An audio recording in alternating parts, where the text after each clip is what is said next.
Fuentes cercanas al régimen de Maduro aseguraron que los militares llegaron a consultar con representantes de Venezuela sobre cooperación técnico-militar y que no hay nada misterioso, porque está directamente relacionado con la implementación de los contratos que firmaron las partes hace muchos años.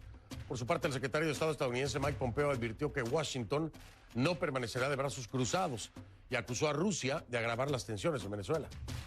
Este es el primer tema de la noche. Vamos a profundizar en los hechos.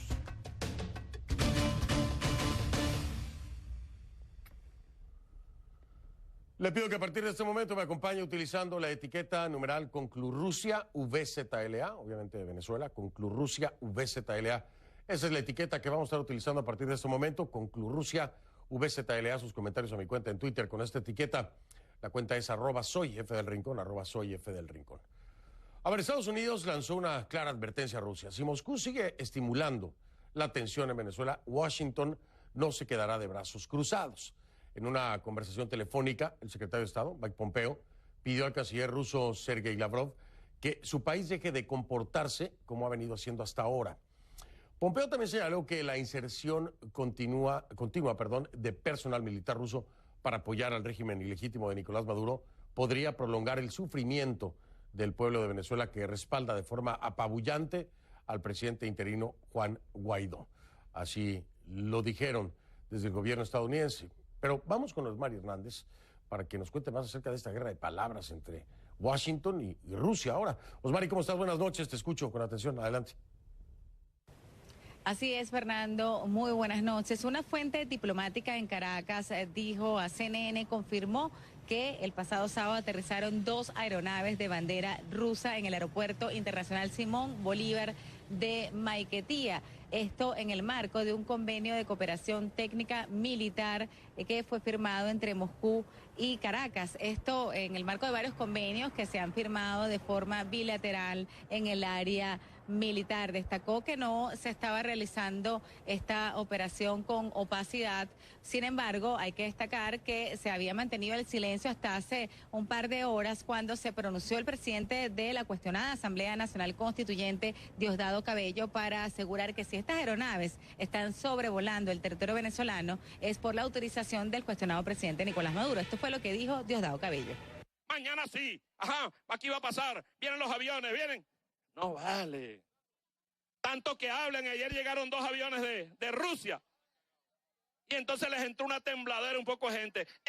Los aviones de Rusia aterrizan en Venezuela porque los autoriza el único gobierno que hay en Venezuela, que se llama el gobierno de Nicolás Maduro Moro. También se pronunció el canciller venezolano Jorge Arreaza a través de sus redes sociales y cito textualmente, dijo que la República Bolivariana de Venezuela es irrevocablemente libre e independiente y mantendrá la cooperación militar con sus aliados en el mundo para fortalecer los métodos de protección del pueblo y el territorio venezolano ante cualquier agresión externa. También es importante destacar que hubo un pronunciamiento por parte del secretario de Estado norteamericano Mike Pompeo, quien pues envió un mensaje a su homólogo ruso asegurando que deben pues cesar las relaciones poco constructivas entre Rusia y Venezuela. Este comportamiento fue cuestionado también por la Organización de Estados Americanos, que se pronunció a través de un comunicado pues expresando su rechazo a estas operaciones militares rusas en territorio venezolano. Fernando. Así es, Osmari, lo dices bien. Desde la OEA se habló de que esto además era ilegítimo, pues porque tendría que haber sido aprobado por la Asamblea Nacional. Pero mire, mientras todo esto pasa con Rusia y Washington, un nuevo apagón en Venezuela, sí, se registró el día de hoy, según lo denunció Juan Guaidó en su cuenta de Twitter. Al menos 17 estados se vieron afectados, también gran parte del país perdió el acceso a Internet. El chavismo repitió otra vez la misma excusa para justificar el apagón. Aseguraron de nuevo que el sistema eléctrico sufrió un nuevo ataque terrorista. El ministro de Comunicación de Venezuela, Jorge Rodríguez, culpó a lo que él llama la ultraderecha venezolana y al círculo cercano a Guaidó. Esto fue lo que dijo Rodríguez. Escuche. A pesar de que persiste, y aquí vamos a mostrar algunas cosas que demuestran que la intención no persigue ninguna intención política, ni ninguna intención ideológica, ni ninguna intención de confrontación de ideas. La intención de la ultraderecha venezolana es agredir, atacar, generar zozobra, angustia, sumir a la población en situación de profunda desazón para poder hacerse con el poder y lograr lo que ya han venido haciendo o tratando de hacer, que es robarse todos los recursos que le pertenecen a las venezolanas y a los venezolanos. Y hubo otras acusaciones por parte de Rodríguez, pero vamos a hablar de eso más adelante aquí en el programa. Por lo pronto, enfocarnos en esto que está ocurriendo con la presencia militar rusa en Venezuela, ¿no? La justificación por parte del régimen de Maduro diciendo que se trata de cooperación técnico-militar. Si es así, bueno, el timing no es el más favorable, ¿no? Y en efecto, ¿se tratará de eso? ¿O cómo debemos interpretarlo? ¿Cómo debemos interpretarlo cuando hay muchas personas en Venezuela esperando que se invoque el artículo 187, que sería precisamente la entrada de una coalición de varios países en términos militares, ¿no? ¿Es el timing incorrecto? ¿Cómo lo vemos? Vamos a hablar con mis invitados acerca de este tema esta noche.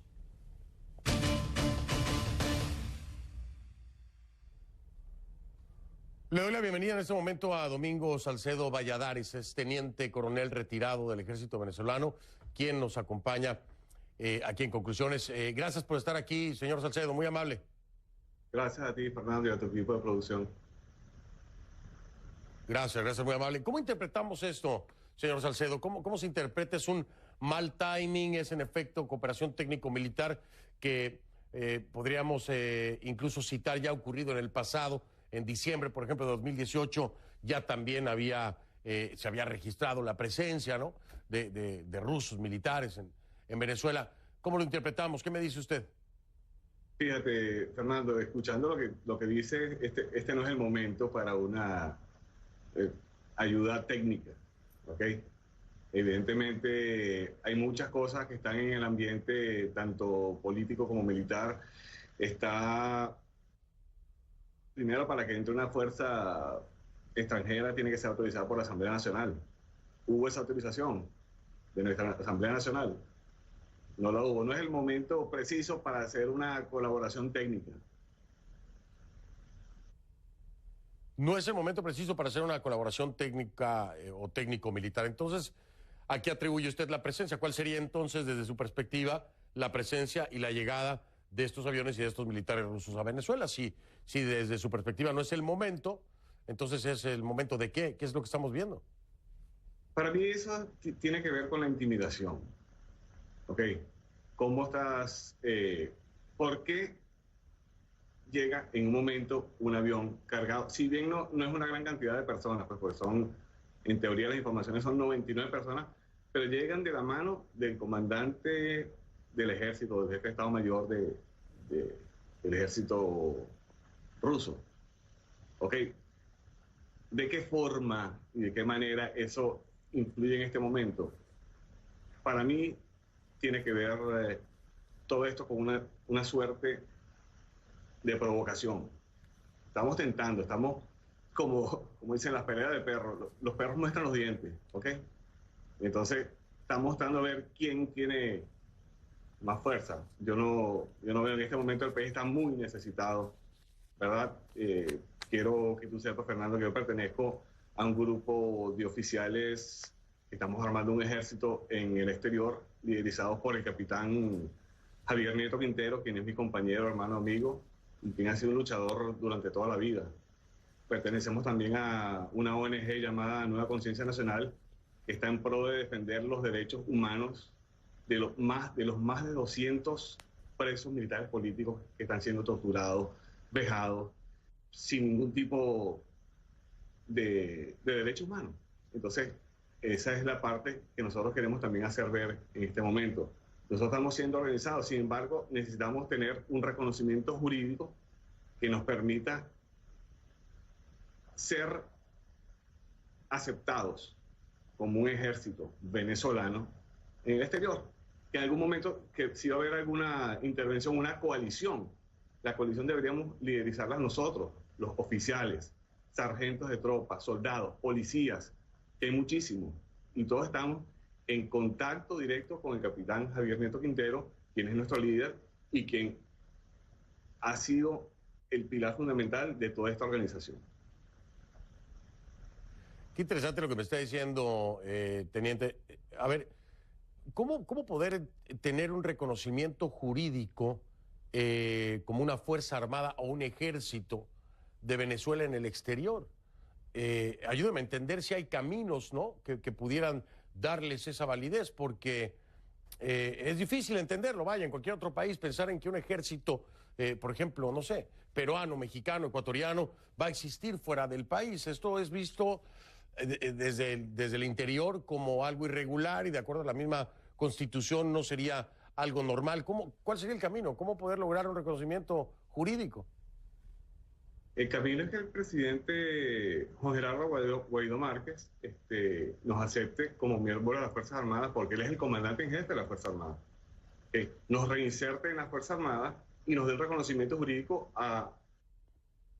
para ser reconocidos tanto en Venezuela como en el exterior, de manera tal de poder ser los líderes o llevar a feliz término esa intervención, es lo que yo siempre digo. Un venezolano, ¿cómo invade su propio país? Nosotros no podríamos invadir a Venezuela, nosotros recuperaríamos la libertad de Venezuela. Entonces, ese reconocimiento jurídico tiene que venir por parte de nuestro presidente, que es el comandante en jefe de la Fuerza Armada. Pero a ver, déjeme preguntarle algo con todo respeto. Cuando estamos viendo, por ejemplo, la llegada de estos aviones y militares rusos al país, más lo que ya hemos visto que existe en Venezuela como tal, ¿qué podrían hacer ustedes? En términos, le estoy hablando de fuerza armamentista, en números también, la superioridad numérica es enorme con todos aquellos que han salido de Venezuela. O sea, ¿cómo poder pensar que, si bien es cierto lo que me dice y lo entiendo, no estarían invadiendo, porque al final de cuentas son venezolanos, dice usted, estaríamos recuperando el territorio? ¿Cómo lograrlo? Necesariamente tiene que haber otros gobiernos detrás de este movimiento, ¿no? Por supuesto que sí, necesitamos el apoyo militar de otras naciones que reconozcan el gobierno de nuestro presidente Juan Gerardo Guaidó Márquez. Eso tiene que ser absolutamente un trabajo en equipo. Inclusive el apoyo logístico tiene que venir de parte de esa coalición. Porque si bien nosotros estamos ahorita bien organizados, estamos manteniendo nuestro entrenamiento físico inicialmente, no contamos con el apoyo logístico. Y ese apoyo logístico tiene que venir como parte de esa coalición militar. Históricamente Venezuela, el Ejército Libertador, cuando Bolívar tuvo la campaña admirable, que entró a Venezuela, pues, por cierto, por Cúcuta, también tenía ejércitos de otras naciones acompañándolo. Qué interesante lo que me está diciendo. Ya lo había escuchado, pero no había tenido la oportunidad de hablarlo con alguien que estuviera formando parte de esto, ¿no? Ahora, cuando se piensa en tener este logro, vaya, va junto con pegado, decimos en mi país, es un dicho, es la 187. Es decir, ustedes le están apostando a que se invoque el 187. A eso es a lo que le están apostando. Es que evidentemente, Fernando, ya nosotros no vemos otra opción de recuperar el país si no sea por la vía de la fuerza.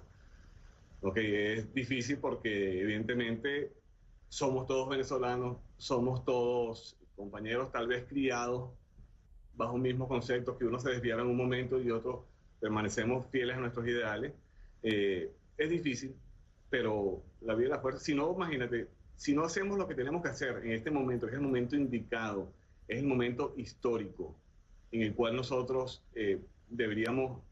tenemos el deber como venezolanos de retomar la democracia en nuestro país. Nos vamos a convertir en una Cuba que ya tiene casi 60 años dependiendo de un bloqueo y no es lo que nos merecemos. Un país como Venezuela, que tú bien conoces, que tú bien sabes cómo es el gentilicio del venezolano, cómo somos, en donde estemos, donde esté un venezolano, tú sabes quién es. Y eso no se puede perder. Que nosotros tenemos que dejar de un lado todo lo que es ese odio, ese rencor, para poder recuperar nuestro país. ¿Cómo lo recuperamos? Lamentablemente tenemos que usar la fuerza, lo que decimos nosotros. ¿Para qué nosotros fuimos entrenados? Yo no fui entrenado para hacer nada que no sea lo militar. Que tenemos muchas habilidades porque somos versátiles. Hemos aprendido a ser versátiles en el tiempo, lo tenemos. pero ya llegó el momento de que se nos tome en cuenta seriamente. Qué interesante. Esta postura, yo creo, en la opinión de aquellos que son públicos, vamos a decirlo así, estoy hablando de políticos de oposición, analistas, cada vez cobra un poco más de fuerza, pero hay todavía quienes se oponen completamente en el ámbito internacional, la mayoría, todos casi, a que haya algún tipo de intervención. Ahora, cuando vemos esta presencia de los rusos, decimos, cobrará más fuerza la versión de invocar la 187, precisamente cuando se ve que hay una colaboración con un país como Rusia, en donde ya también se está midiendo el pulso con los Estados Unidos, ¿no? Pero bueno, déjeme hacer una pausa, señor Salcedo, porque quiero ahora sumar precisamente ya con todo este contexto, ¿no? De la presencia de los rusos, la intención de crear una fuerza armada en el exterior que tenga una validación jurídica, que dice usted podría ser el mismo Juan Guaidó quien le diera esa validación para poder no invadir, sino retomar el país. Muy interesante, pero ¿cómo lo verían desde los Estados Unidos y cómo están viendo desde los Estados Unidos el día de hoy la presencia de los rusos? ¿Lo ven también como un mal timing o en realidad creen que es un claro, franco apoyo y frontal, ¿no?, a la posición de los Estados Unidos? Y se va a unir a nosotros después de la pausa Joseph Umire. Él es experto en seguridad nacional y militar aquí en los Estados Unidos. Estará ya en un momento con nosotros. Allí está en pantalla. Nos acompaña después de la pausa Joseph, que ha hecho un vuelo llegando de carrera al estudio para poder estar con nosotros y yo le agradezco mucho. Marco la pausa. Regreso entonces para estar en esta charla ya incluyendo a Joseph Umire, y en casa le ofrezco facebook.com/conclusionesnn, facebook.com/conclusionesnn. Esa es la página de Conclusiones en Facebook. Si usted quiere ver contenidos de programas anteriores, ahí están, por supuesto. Y está en la mano con el dedo pulgar hacia arriba, se hace clic, se suma, nos gusta y se lo agradecemos. En tiempo Rincón, @soyf el Rincón, la etiqueta que estamos utilizando esta noche. Conclu Rusia VZLA. Conclu Rusia VZLA.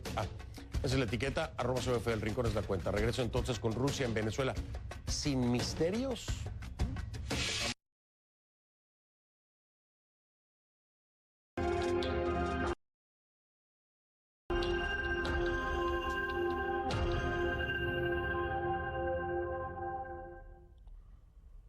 Estamos de vuelta, le doy la bienvenida, como ya le había dicho, a Joseph Umire, director ejecutivo del Centro para una Sociedad Libre y Segura, experto en seguridad nacional, y continuamos, por supuesto, con Domingo Salcedo Valladares, teniente coronel retirado del ejército venezolano. Joseph, buenas noches, gracias por estar aquí con nosotros. Lo primero que te pregunto, ya escuchábamos nosotros al señor Salcedo decirnos cuál era su interpretación de esta llegada de militares rusos a Venezuela, y de alguna forma, bueno, amedrentar, asustar y seguir presionando, ¿no?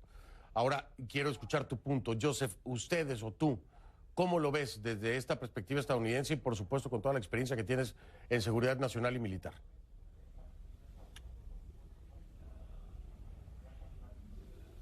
Bueno, buenas noches, Fernando. Gracias por la invitación.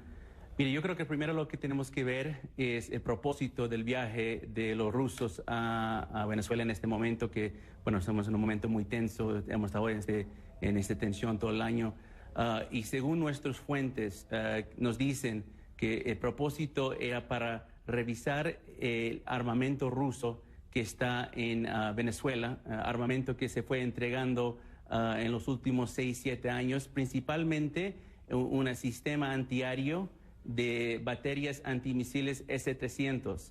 Esos son un sistema antiaéreo muy avanzado que también lo tienen en Siria, también lo tienen en Irán, y bueno, lo colocaron en Venezuela o le dieron a las Fuerzas Armadas venezolanas en 2013. Entonces, ese es un sistema que no quieren que ningún otro gobierno, ningún otros militares que no sean aprobados por ellos lo tocan. Entonces, tengo entendido que fueron a hablar de ese tema y revisar ese sistema. Sin embargo, yo creo que también tenemos que siempre estar pendiente de cuál es la fuerza de Rusia a pesar de su armamento militar, y su fuerza es siempre su propaganda. Y en ese aspecto yo creo que parte de esta visita también es de poner un poco en la percepción del pueblo venezolano una idea de que ellos están yendo a construir un sistema antiaérea porque piensan que va a invadir Estados Unidos. Esa intervención de Estados Unidos a Venezuela el eco mediático de esa noticia de una posible intervención de Estados Unidos a Venezuela es mayormente proporcionado por medios estatales rusos. Entonces yo creo que esto va con el mismo propósito de propagandizar un mensaje que hace pensar al pueblo venezolano que los rusos están actuando agresivamente porque piensan que Estados Unidos va a hacer lo mismo. Sin embargo, Joseph, bueno, me hablas de los sistemas antimisiles S-300. Sin embargo, yo me pregunto por qué Rusia se estaría jugando esta carta en este momento. Es decir, estamos viendo la reacción del Departamento de Estado, estamos escuchando a Bolton, estamos escuchando a Pompeo, es decir, a la misma Organización de Estados Americanos con Luis Almagro. Es decir, la respuesta fue sumamente intensa. ¿Por qué Rusia se va a jugar esta carta en este momento para ir a revisar un sistema antimisiles cuando sabe que las aguas están completamente turbias con el tema Venezuela a nivel internacional y más con los Estados Unidos? ¿Por qué jugarse esta carta? ¿Por qué complicarse?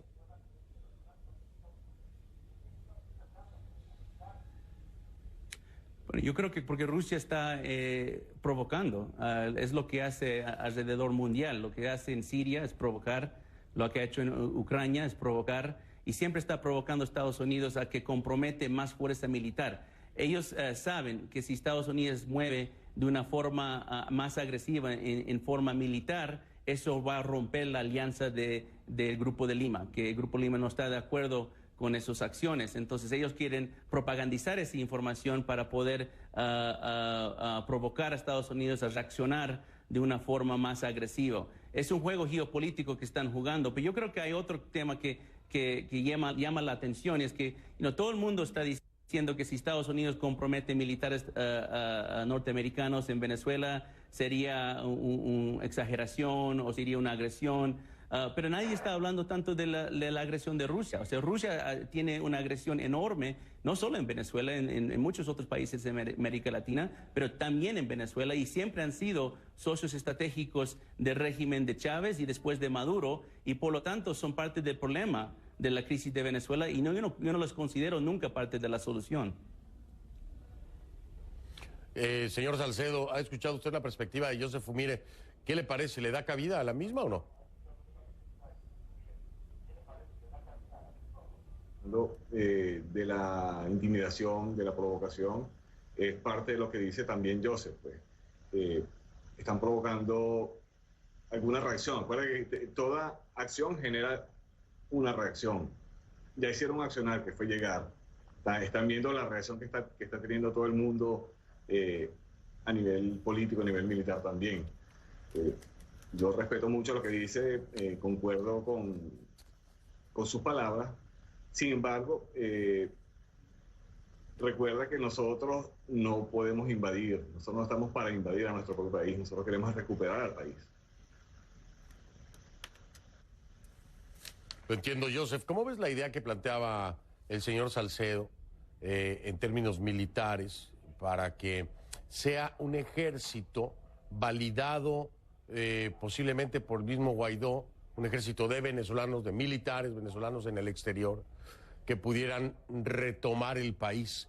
Yo le decía al señor Salcedo, viendo, por ejemplo, la presencia de los rusos, el equipamiento, los números de uno y otro lado, pues pareciera muy complicado.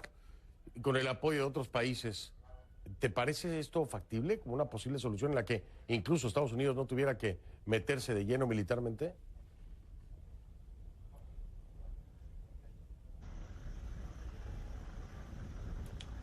Bueno, no, Fernando, mire, yo creo que tenemos que entender qué tipo de conflicto estamos viendo en Venezuela. Yo no creo que es un conflicto convencional de ninguna forma, en realidad. Y depender mucho de la fuerza militar en un conflicto asimétrico es un error. Yo creo que las Fuerzas Armadas venezolanas fueron debilitadas por mucho tiempo. Digamos, ponemos que todas las Fuerzas Armadas venezolanas van a respaldar a Juan Guaidó. Ponemos ese escenario en la mesa.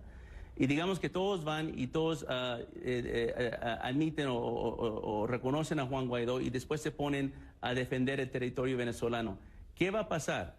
Van a estar enfrentados por una cantidad de fuerzas irregulares, incluyendo milicias civiles, colectivos, Hezbollah ELN, contratistas rusos y otros actores que están entrenados y capacitados para el combate.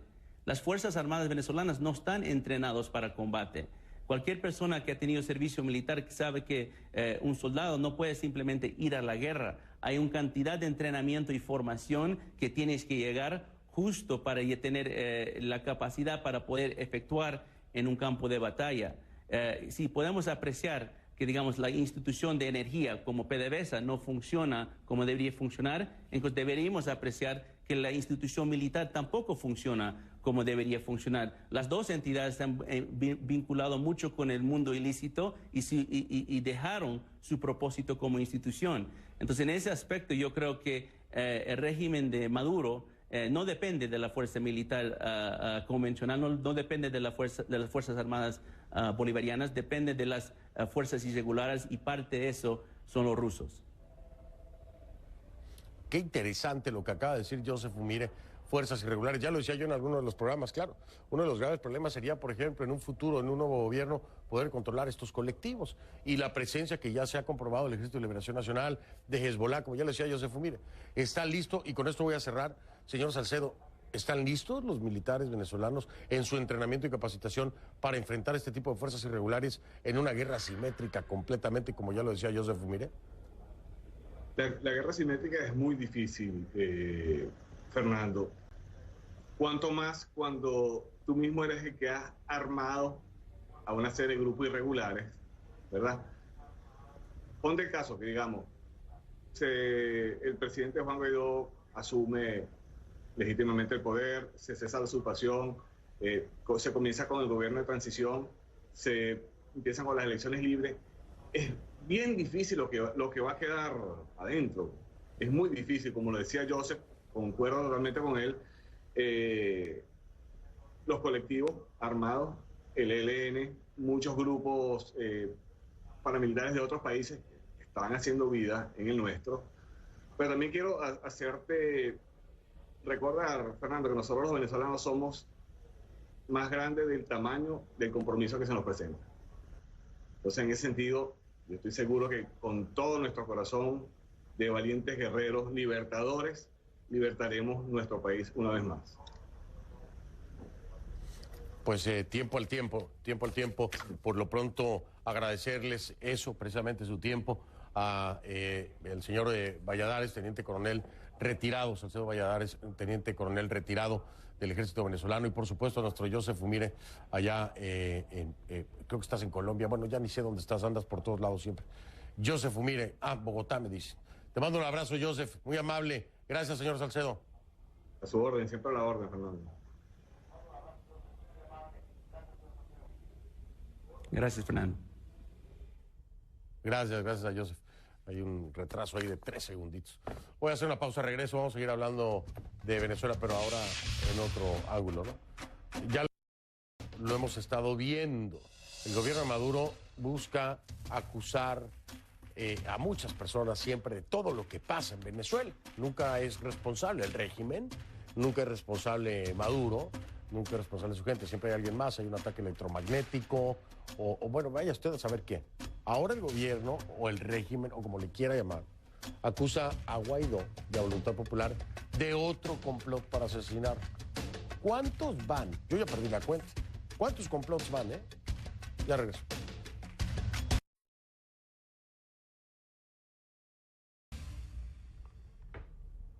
Para esta parte del programa le pido que me acompañe utilizando la etiqueta numeral concluacusaciones. El hashtag es concluacusaciones. Sus comentarios con esta etiqueta a mi cuenta en Twitter, @soyfdelrincón, @soyfdelrincón.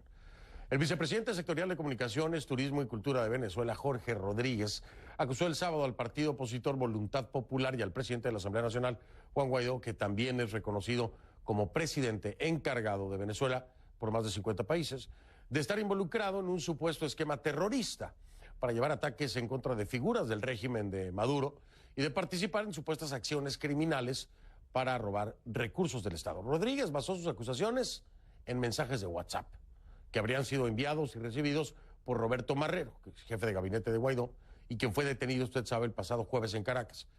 Ahora CNN no ha podido verificar la autenticidad de esos mensajes. Rodríguez asegura que Marrero era el intermediario entre Guaidó y presuntos grupos criminales contratados en países centroamericanos y que además coordinaba operaciones financieras para desviar recursos a cuentas personales. A la cabeza del esquema, dice Rodríguez, estaría el líder opositor venezolano Leopoldo López. Entonces López y Guaidó serían los cabecillas. Ellos no se han pronunciado al respecto. Mientras tanto, los abogados de Marrero niegan los señalamientos, ¿no? Pero vamos hasta el Centro Mundial de Noticias en Atlanta con nuestra Key Guerrero, que tiene más detalles de esta que es una nueva trama. Digo una nueva porque es que hay tantas, Key, qué bárbaro. Y las pruebas sigo hasta el día de hoy, después de tantos años y de oír tantos complots, sigo sin verlas. ¿Qué pasará ahora? ¿Cómo estás, Key? Buenas noches. Buenas noches, Fernando. Sin duda una trama amplia, una trama que incluye a muchos personajes, pero creo que antes de comenzar, es válido decir, como tú mencionabas, que esta no es la primera vez que Jorge Rodríguez, asumiendo las funciones de la Fiscalía General de Venezuela, hace este tipo de acusaciones en contra de la oposición venezolana. El escenario se repitió el sábado cuando, sin la presencia del fiscal general y sin determinar el origen de la evidencia presentada en Televisión Nacional, Rodríguez acusó a al menos 5 integrantes del Partido Voluntad Popular y al presidente de la Asamblea Nacional, Juan Guaidó, de contratar, dijo, sicarios centroamericanos para llevar a cabo ataques terroristas en el país, entre ellos un asalto al Palacio de Miraflores, y también dijo que estos sicarios habrían sido entrenados en Colombia. Como tú mencionabas, no presentó evidencia para sustentar este tipo de acusaciones. Solo hizo referencia a 2 mensajes de texto que habría recibido Roberto Marrero, que como sabemos es el jefe de gabinete de Juan Guaidó, donde en esas conversaciones se hablaba de iniciar un equipo organizativo territorial y se menciona la frase articulación agricultor. Según el ministro, esto significa llevar a cabo ataques terroristas y dice que lo saben porque hay una persona conocida como alias el agricultor que sería uno de los entrenadores de este grupo de sicarios. En el segundo mensaje, Marrero dice Rodríguez, se comprometió a pagar entre $500,000 y $700,000 diarios a una supuesta mujer en Cúcuta para que ésta a su vez hiciera los pagos a los sicarios. Ninguno de estos 2 mensajes han sido publicados en la cuenta del ministro Rodríguez, como dijo que lo iba a hacer, y por eso no hemos podido hacer un análisis independiente sobre estos mensajes. Sin embargo, la defensa de Roberto Marrero, que como sabemos está detenido desde el pasado jueves en Caracas, ha negado todos estos señalamientos y además dicen que nada de lo presentado por el ministro figura en el expediente de su cliente. Por otro lado, Fernando, Rodríguez habla de que Guaidó, con la ayuda de Marrero y la colaboración de Estados Unidos y otros países, estarían robando, dijo, los recursos del Estado y que estos fondos estarían siendo depositados en cuentas personales o cuentas personales de los allegados de Guaidó. Para sustentar el señalamiento, Rodríguez presentó una grabación hecha por 2 bromistas rusos, quienes habrían llamado a Guaidó haciéndose pasar por el presidente de Suiza y que este, a su vez, había ofrecido el traspaso de unos $2.000 millones de cuentas del régimen de Maduro a las cuentas de Guaidó. En la conversación, Guaidó responde que el dinero debe ser congelado, entregado a un representante oficial y designado, dijo, para rendir cuentas a la República. Escuchemos. Sí, hay que buscar la manera de congelar esas cuentas, presidente, y usted, bueno, me indicará a través de los canales regulares cómo puede avanzar. Sí, designaremos un representante oficial para, de manera transparente, poder luego rendir cuentas formalmente a la República. A pesar de la respuesta de Guaidó, a pesar de que él dice que se debe rendir cuentas a la República, el gobierno de Maduro, el régimen de Maduro está utilizando esto como una prueba en contra, pero es importante señalar que hay más de 50 países que reconocen a Guaidó como presidente encargado de Venezuela y que en este marco Guaidó ha dicho que ha solicitado a diferentes países bloquear los fondos de Maduro para rescatar la riqueza del Estado y bueno, ya sabemos que Estados Unidos es uno de los países que haya formado parte de esta congelación de fondos. Contactamos al equipo de Guaidó para obtener un comentario, pero por el momento no compartieron ninguna reacción y también hemos tratado de contactar a los abogados de Marrero, pero en este momento, Fernando, no pudimos tener una conversación con ellos. Bueno, que pues ahí vaya, hay pruebas que más bien serían defensa, ¿no? Por lo menos, al menos ese audio de Guaidó. No sé cómo los encajan en sus contextos. Guerrero, gracias. Te mando un saludo allá en Atlanta. Gracias, Feliz Fernando. inicio de semana. Gracias, buenas noches. Gracias a ti. Buenas noches. @Guerrero CNN en Twitter, así lo encuentra. @Guerrero CNN en Twitter. Voy a hacer una pausa. Al regresar, mi invitado es Francisco Márquez, es asesor político de Carlos Vecchio, representante de Juan Guaidó en los Estados Unidos, para hablar acerca de esto. Ya va.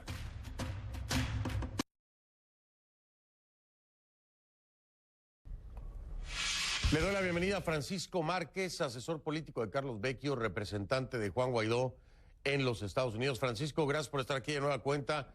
Pues sería lo más cercano que tendríamos el día de hoy escucharte a ti a una reacción oficial de parte del equipo de Juan Guaidó en torno a estas acusaciones que vienen desde el frente de Jorge Rodríguez, basado en unos mensajes de WhatsApp.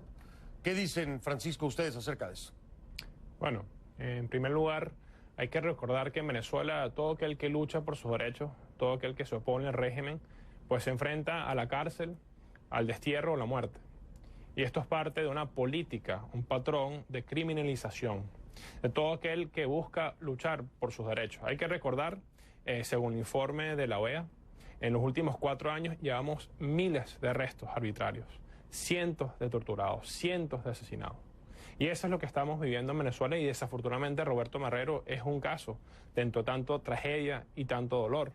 De modo que el régimen ha perdido toda credibilidad. Esta es la forma que busca pues desviar la atención y por supuesto no está hablando sobre todo lo que ha pasado recientemente de los apagones, de las personas que se mueren a diario por comida y medicina y no quiere hablar de algo muy importante que está pasando, que durante precisamente la visita del equipo técnico de la alta comisionada de Derechos Humanos de Naciones Unidas, Michelle Bachelet, precisamente ocurrió esta detención arbitraria. Así es que reaccionan y Michelle Bachelet se pronunció y habló precisamente pues de manera inicial de cómo el gobierno, el régimen, no reconoce la magnitud de la crisis, de cómo se ve los más vulnerables de la sociedad, los ancianos, las mujeres embarazadas, incluso las poblaciones indígenas, se ven especialmente afectados ante la tragedia. Sí. De modo que el pueblo venezolano está clarísimo de quién es el presidente Guaidó y quiénes los rodean y quiénes están luchando por sus derechos versus quiénes están buscando controlar a toda una población y con esto termino tu primera pregunta.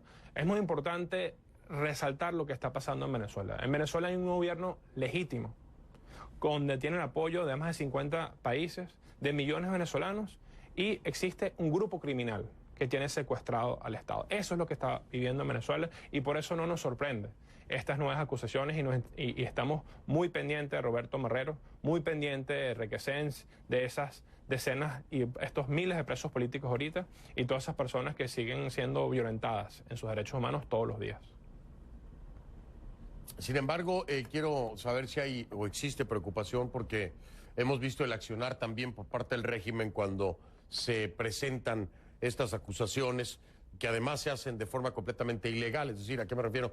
No lo hizo el fiscal o quien se dice ser el fiscal, ¿no? Tariq William Saab. Era su papel haber hecho esta presentación en todo caso o haber hecho esta denuncia en todo caso. No tendría por qué haber sido Jorge Rodríguez, de ninguna manera, ¿no? Pero bueno, independientemente de eso, hemos visto que desde diferentes frentes, con que lo diga Maduro o a veces lo diga Cabello o lo diga alguien más, lo que sigue es una arremetida en contra de esa persona señalada. ¿Y por qué estoy haciendo este planteamiento?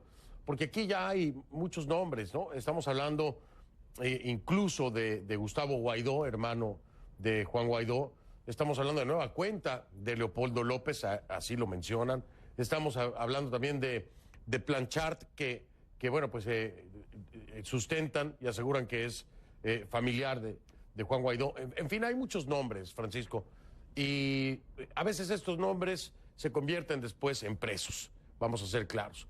¿Hay preocupación por este esquema y por la repetición del mismo? Es que así opera el régimen, opera de madrugada.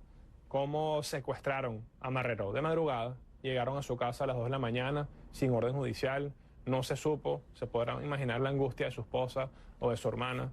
Es que no es Roberto Marrero, no son algunos nombres ahorita, son miles de venezolanos, miles de casos de torturas, de secuestros, de violaciones. Esta es la manera que opera el régimen, ellos han perdido toda credibilidad. Y es bastante risible las supuestas pruebas que demuestran. Mira, es más que notorio y público todo el esfuerzo del presidente Guaidó de proteger y recuperar los activos. Tenemos un ejemplo en chiquito, aquí con las propiedades de la República. Nosotros muy recientemente dejamos ingresar a los medios de comunicación en cómo estaban las propiedades, con huecos en las paredes, absolutamente destrozadas. Todo lo destruyen. Es responsabilidad del gobierno interino de Guaidó proteger y recuperar los activos, y eso se trataba de las pruebas que están en este momento tergiversando por completo. Pero no tenemos que caer ni siquiera en responder esas pruebas específicas porque está pues muy a la vista. Y nuevamente, reitero, es para distraer el ataque reciente que le hicieron directamente al presidente Guaidó a través de alguien muy cercano en su equipo, Roberto Marrero. Y recordamos, le pongo otro ejemplo de la crueldad de este régimen. Elwin Mendoza, que murió porque la jueza no le quiso dar un permiso para que atendiera un problema de salud, y porque tenía un problema de salud se murió. Y las últimas palabras que dijo era pidiendo libertad a sus compañeros. Recordamos a Elwin Mendoza, que recientemente otro asesinado más del régimen. Esto es lo que tienen que lidiar día a día los venezolanos. Y por eso, insisto, los venezolanos estamos claros y el mundo internacional también está claro, de modo que la única manera de seguir haciendo, pues lograr un cambio en Venezuela es que salga Maduro y que las fuerzas democráticas y el presidente interino pues logre el cese de la usurpación, el gobierno de transición y las elecciones libres que todos queremos. Francisco, mil gracias por habernos acompañado esta noche, lo aprecio mucho y estamos muy al pendiente del desarrollo de esto o no sé, del pronunciamiento de quien debería haberse pronunciado, que era el fiscal, o que dices el fiscal, ¿no? Que es Tarek William Saab. Francisco Márquez es asesor político de Carlos Vecchio, representante de Guaidó en Estados Unidos. Saludos, hermano, buenas noches. Muchas gracias, buenas noches. Buenas noches. Marco, una pausa y regreso un momento. Mañana, gracias. Soy Fernando del Rincón, como siempre le digo, si no lo vio en conclusiones, no lo vio, lo veo mañana, gracias.